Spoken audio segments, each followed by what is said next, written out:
HYPERCAR Mountain. Hi, this is Larry Hatch with another exciting episode of HYPERCAR Mountain.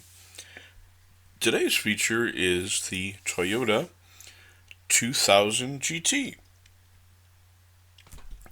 And this is a very significant car in the supercar history of the world. In fact, it's the very first Japanese supercar.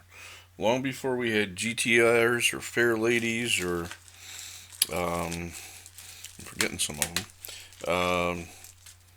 Anything from anybody else, this was the very first supercar from Japan, and it's what got Japan on the map.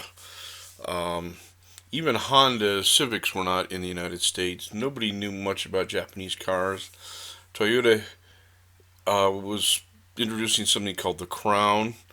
Oh, I don't even want to show you a picture of it. It looks like I don't even want to show you a picture of it. But you can if you want to. In the 1965 Tokyo Auto Show, this car took everybody by surprise. Because Japan had been known for light delivery trucks, subcompact and compact cars, super compact cars, and nobody really paid any attention to them in the Western world. You know, this was not the gas crisis of the 70s yet. And so nobody was looking for anything from Japan. So when this beautiful car hit the market, people were like, is that a Jaguar E-Type? Well, it certainly has an influence on it. But then you got to admit a lot of sports cars from Europe all had that kind of look anyway. There's cars from other Italian manufacturers that looked a little like a Jag E-Type too. And so I guess they can be forgiven. What people don't remember a lot of times is that this design was originally by Yamaha, and they designed it for Nissan, but they passed on it. It was just too big, too expensive, too controversial, and so Yamaha offered it to Toyota, and they said, hell yes. So this car was made between 1967 and 1970. They made about 351 of them, as far as we know.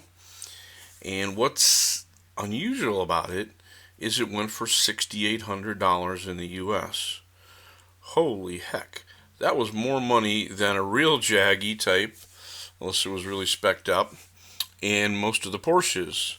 So Toyota really went with a high price point, very un-Japanese.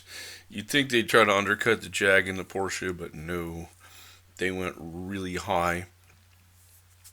But that was a good investment if you hang on to one and took care of it, because at auction they go for about $1.2 million today. This is the most recent price I've seen for a car that's fully restored.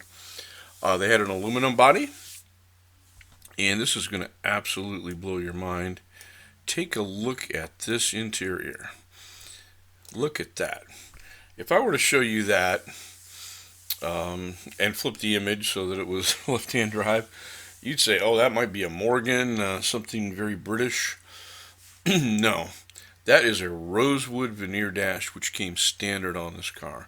And that's part of the reason they went upscale, higher than Jags and Porsches, to really,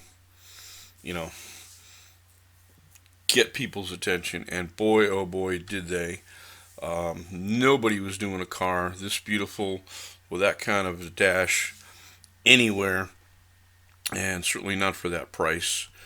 And wow, that put Toyota on the map big time. The first car we want to look at in our scale is the lovely Kyosho model. And I only own one of these, and it's in white. If I can find my notes here. They do come in some other colors, I believe. I don't have notes on it, sorry. But it's really where you want to go for those. The next group of cars are the Hot Wheels. And they're very commonly seen for this model. They come in a number of different colors, such as this yellow, with thin black stripes, a red metallic, which is a treasure hunt car, and those go for about $50 to $60, so it's worth it. Comes with white with a red hood called the RLC car. Comes black with thin red and white stripes. And there's a Japan historic version of it, which is yellow with a green hood. And there's also another Japan historic, which is yellow with a black hood, and that had real riders. So the yellow Japan historic could either have a black hood or a green hood. It also came in a silver road tripping Mount Fuji car and a white Shelby version. And yes, Carroll Shelby himself did modify these cars and go racing with them. You can look into that. We don't quite have enough time here to go into that. And then the most famous of these Hot Wheels cars is the white convertible Bond car.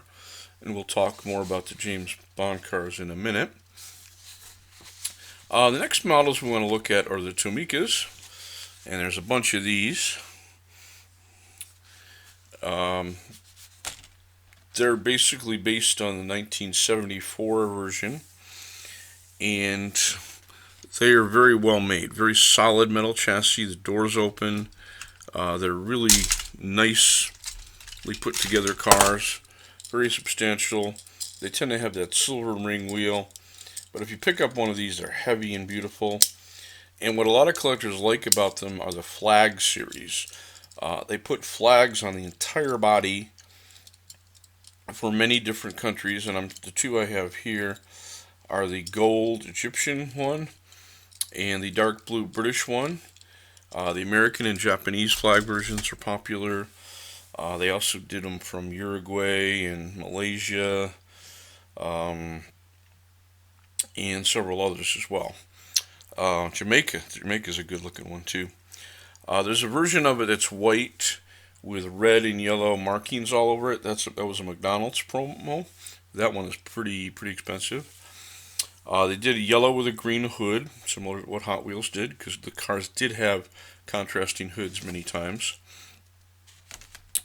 And the yellow with a green hood is the driving school series car.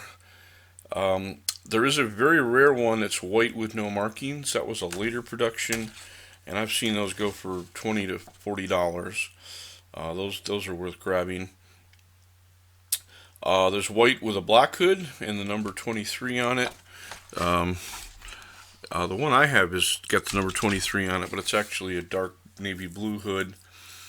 And there's a white with a number 61 on the door. There's a red one with no markings, which, like the white one with no markings, is fairly expensive. And there's a red one that says Tomica Shop on the doors in white. There are two Vietnamese versions that I've seen for sale. One with red stripes and one with blue stripes on a white body. So we'll just go with that. Now let's get to the James Bond situation. Basically, they wanted to make this car well known all over the world. And if you have a Bond car, they made BMW and Aston Martin a bunch of money. The 1967 James Bond movie, You Only Live Twice, was a drop top or a convertible. And they made only 2 of those. None were ever official. They were customized for the movie. And the reason was that Sean Connery was 6'2" and not a skinny guy either. He could not fit in the basic coupe. So they did an experimental Targa. Yeah, he couldn't fit out of that. His head was popping out. It looked stupid. So they had to make 2 of the convertibles for the movie. And what those would sell for, if they were available, would be insane amounts of millions. I do have a picture here of Jay Leno in Japan with one of the original convertible Bond cars, and you can check out Jay's video. if you want to do that.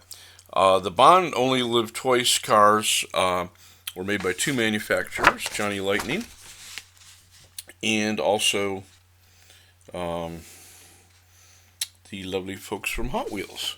And both of those cars are somewhere between $10 and $25. I don't know, I've seen them cheaper than that. I don't know how long they made them or if they remade them, but I'm not an expert on those. So that's that. I do actually own both of the James Bond cars, but I have them put away in storage, and unfortunately I didn't have the many hours it would take to go through all those boxes, mountains of boxes, literally. Sorry about that. But I do have pictures here, so hopefully you'll forgive me for that. We have a bonus feature today, and that's the new Tomica Toyota Supra, the current Toyota, the Supra that just came out. Well, I'll say January 2020. First cars were given to their customers, for more or less. And this is a beautiful Tomica in a kind of a golden yellow color. Got good chassis detail, lots and lots of grille detail. It's actually got a crosshatch on the grille inlets. The headlights are painted silver, a little crude.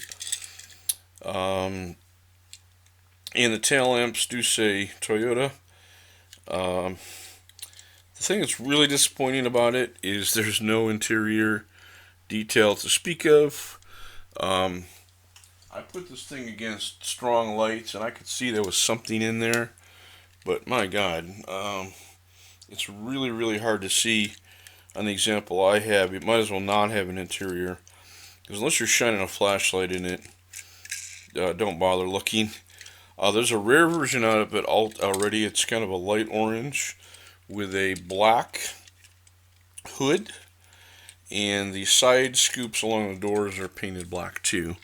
That was listed as a pre-order in March 2020. But even this gold one I've got here, I got the first one I could find on eBay, and I don't see it there today. So they're still kind of rare. But anyway, that's a bonus feature, and I'm sure Tomica will be making tons of variants of it, like they have the older Supras. Probably some with spoilers too. So enjoy. Please subscribe. Give me some encouragement, and happy collecting. Hypercar Mountain.